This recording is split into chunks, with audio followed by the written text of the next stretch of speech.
আজকে তা দেখতেছি এটা একটা breaking news ladies and gentleman এবং আনবিলিভেবল নিউজ। এবং যদি এটা হয় তাহলে আমি ডান এন্ড ডাস্টেড, অর্থাৎ আওয়ামী লীগের চূড়ান্ত নিষ্পত্তি হতে যাচ্ছে এই জায়গাতে। এই যে এখন যে মানে আপনি দেখেন তো আমাদের আমেরিকাতে বা ইউরোপের বিভিন্ন টুকাই মুখাই দেখছেন তো এগুলা, তার মানে মানে আপনার প্ল্যাকার্ড একটা নিয়ে বা একটা ব্যানার একটা নিয়ে দাঁড়িয়ে যায়, মানে নেত্রী আসবেন, নেত্রীর সাথে দেশে যাবেন।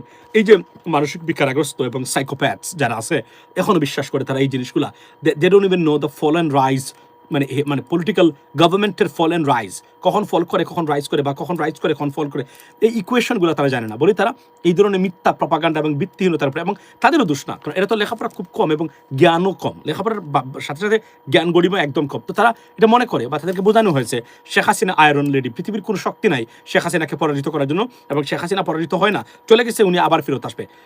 এমন একটা পর্যায়ে শেখ হাসিনা গেছেন বাংলাদেশ ছেড়ে, সত্যিকার অর্থে যার কোনো কিছুই নাই, তার স্বর্ণ লোকারে ছিল সেখানে, এই দেখেন মানে 831 বড়ি স্বর্ণ।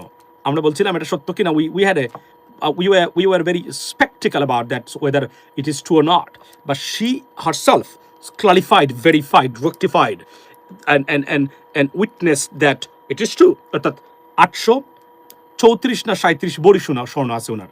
এটা হচ্ছে লিগাল, এটা তো আরো বেশি হতে পারে সত্যতা বলতে গেলে। আপনি দেখেন এটার দাম কত, মানে এই সম্পদগুলো আর কি কোনো প্রমাণ দিতে পারবেন শেখ হাসিনা? উনি দিতে পারেন তার সম্পদগুলা তার হাতে ফিরিয়ে দেওয়ার দাবি জানাচ্ছে, আর যদি না দিতে পারেন তাহলে চলে গেছে, এবং এটাও তদন্ত হওয়া দরকার। তার শাস্তি হয়েছে 21 বছরের, এর আগে ফাঁসি হয়েছে, অর্থাৎ শেখ হাসিনার বিরুদ্ধে আরও 100টা মামলা মিনিমাম আসবে টোটালি। এখান থেকে তার কোনো রক্ষা নেই এবং কোনোভাবেই তাকে মানে পার করা যাবে না। আর আওয়ামী লীগ যেহেতু ক্ষমতায় আসবে না, ভারত এটা জানে, আওয়ামী লীগ রাজনীতি করার সুযোগ যদি কখনো পায় ক্ষমতায় আসতে পারবে না, যেহেতু ক্ষমতায় আসতে পারবে না এর মানে কোনো কিছু পরিবর্তন হচ্ছে না আর কোনোভাবেই। সো দেয়ারফর এটা, এবং তারা জানে, ন্যূনতম এটা জানে ইন্টারন্যাশনাল কমিউনিটি, এবং তারা তো এই যে শেখ হাসিনার রায়ের পরে আজকে কতদিন মানে মানে গত হয়ে গেল ladies and gentleman, 5 star criminal, আচ্ছা আজকে কতদিন গত হয়ে গেল শেখ হাসিনার রায়ের পরে?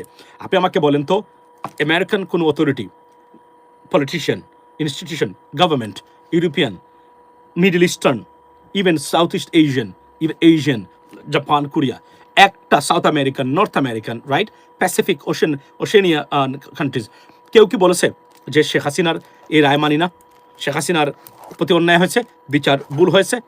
আবার কেউ আমার বলেন, আওয়ামী লীগের যারা আছে, ভারতীয় কিছু মানুষ যারা, কে বলেছে এই কথাগুলো? আমার বলেন আপনারা, একজন কি বলেছে এই কথাগুলো? বলে নাই। আপনি কল্পনা করেন এটা কি ভারত জানে না যে তাদের সাপোর্টটা বা তার যে জনসমর্থন বা তার প্রতি বিন্দুমাত্র কোনো কমিটমেন্ট বা আগ্রহ পৃথিবীর কোনো দেশের এই মুহূর্তে নাই? ভারত খুব ভালো করে জানে এটা, এই জন্যই তারা সিদ্ধান্ত, আমি জানি না এটা কনফার্ম, কিন্তু প্রেস সেক্রেটারি উনি যে তথ্যটা এখানে শেয়ার করেছেন, which is right now on social media, I mean like a very sensational piece of information on social media right now, I mean regarding Asaduzzaman Kamal, we don't even know that, but it may be true, because either way. কিন্তু কেননা আমি ওই সেন্সের উপর মানে ভিত্তি করে বা assess করে আমি এটা বলতে চাই আপনাদেরকে যে ধরেন ভারত আচ্ছা তার কি কিছু করবে না, ভারত এবার বসে থাকবে? ভারত বসে থাকার কারণে কিন্তু বাংলাদেশ এমন জায়গায় যাচ্ছে জীবনের ভারত বাংলাদেশকে ধরতেই পারবে না, ফেরত আনা তো দূরে থাক, ধরতেই পারবে না বাংলাদেশকে, এটা ভারত খুব ভালো করে জানে। এবং তারা যদি এটা নেয় যে whatever happen right now is, I mean, they are going beyond control, so let's catch them up right now, and I mean on some conditions it could happen, এটা হতে পারে। এবং ভারত এটা চিন্তা করলে ইটস এ স্মার্ট মুভ, এবং এটাই সম্ভবত এখানে ঘটতে যাচ্ছে। এবং আমরা চাই আসাদুজ্জামান খান যে আমাদের শিশু হত্যাকারী, কোনো হত্যাকারীর জন্য ছাড় না পায়, এটা হচ্ছে বাস্তবতা।